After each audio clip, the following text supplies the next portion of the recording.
No. It's common, right? It's just a phrase. It's no, right? It seems like everybody would be able to say it. If you just go up to somebody and they ask you, "Do you can I take your money? Can I have your money?" You say no, right? You just say like no. Or if someone's trying to like say, "Can I have your car?" You just say no. I don't want. I'm using my car.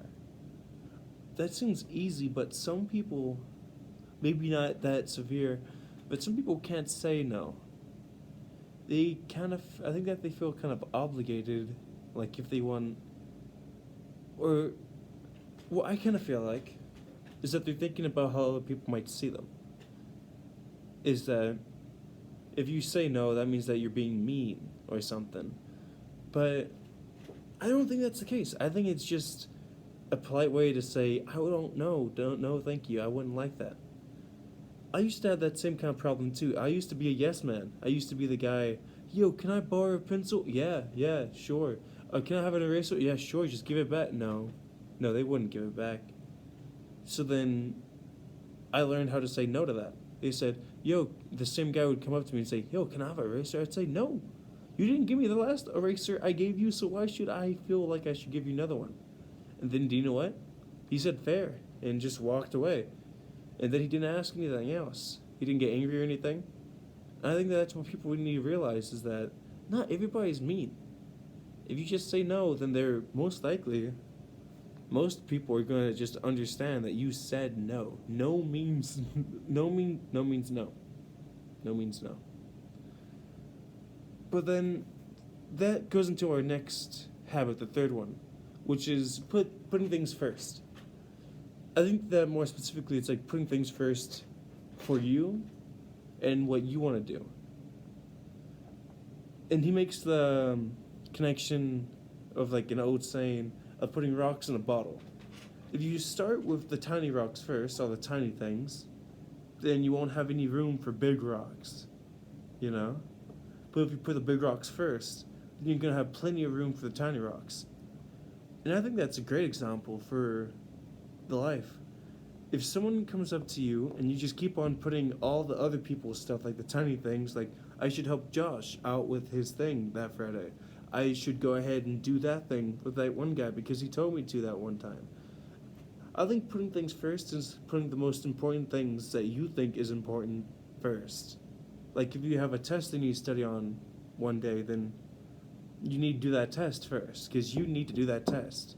If you have something like your somebody's birthday, then to different people that might seem like different things because a birthday to some people isn't as important as a test or studying, and I think that's really important to show that different people have different wants and needs.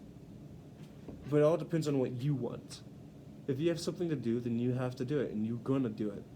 But if someone goes in your way and says all this stuff and people keep on coming to you and you don't learn how to say no, I don't have time for that, then it's gonna go back on you, you know?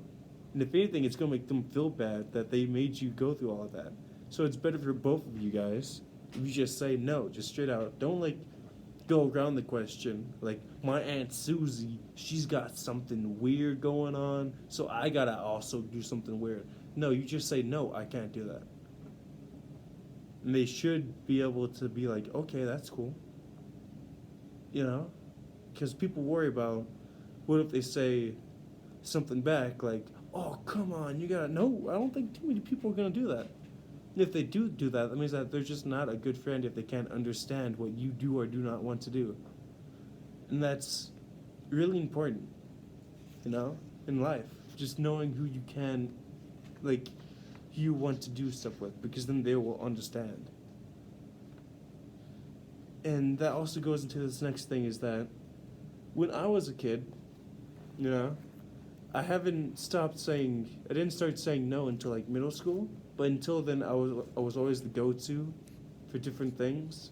And it always made me kind of happy on the inside. The people kept on coming to me, but then I started to realize that they didn't come to me because I was special. They came to me because I was gullible, and that I would just give them things. And then when I realized and they didn't respect me at all, right? But then when I realized to say no, they actually started respecting me more than they did beforehand. And I think that says a lot about character if you're able to do that kind of thing. So in conclusion, learn that you are a person and you're yourself. You don't need anybody else to become something else because you're you. So you need to put time in for what you need. And the first person that should come first is yourself and stuff that you need to do. And then the last is like people that and other things they might want to do with other people. But it's always the big things first that you want to do. I think that's just going to do it. Okay. This was Samuel Muncie, signing off.